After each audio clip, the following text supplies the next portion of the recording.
Tea is a common household item and is the most consumed manufactured beverage globally. In fact, over 5.33 million tons are consumed annually.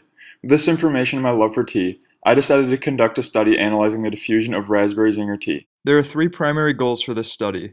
I will begin by deriving the theoretical models used to calculate tea diffusing into water. The models will then be applied and compared to experimental data. Finally, the model will then be used to emulate recommended directions for steeping tea. For this work, two models will be considered. The left diagram focuses on diffusion of an infinite body, while the diagram on the right focuses on diffusion of a finite body. The infinite body will be used to determine diffusion coefficients, while the finite body will be used to model steeping tea in a cup. Assumptions for this work can be seen below. The distinguishing difference between the two is that the infinite body has an infinite length, and the finite body applies an impermeable boundary at some length in z. A characteristic can be noticed in the image of the infinite body. As one can imagine, the diffusion is self-similar and can be derived using a similarity solution. Assumptions used in this work reduces Fick's second law to the non-dimensionalized governing PDE seen below, where the concentration has been non-dimensionalized and is a function of the similarity variable eta. The initial condition and boundary conditions can be seen in the tables. An important difference between the two bodies is that for a finite body, a boundary condition for no flux is applied at a distance L. This describes an impermeable wall, similar to a cup of tea. The models can be seen here. Experiments were conducted to track diffusion in an infinite body. A tea bag was placed in water at various temperatures, and diffusion was recorded using a video camera.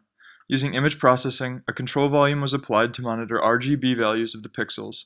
A plot of the data can be seen on the right. A bisection method was applied to experimental data to determine the diffusion constants, and resulted in the following Arrhenius model.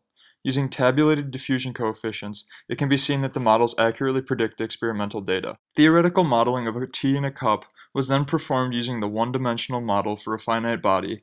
Recommended directions say to steep the tea at 100 degrees Celsius for 4 to 6 minutes.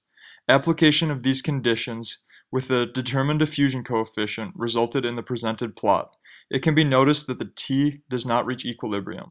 There are a variety of reasons why this could have occurred, such as the neglection of gravity, turbulent convection, or three-dimensional diffusion. It was found that the trend of the experimental data matched well with the model, and that the Arrhenius plot has strong correlation. Unfortunately, the T model does not come to equilibrium. However, this could be for a variety of reasons.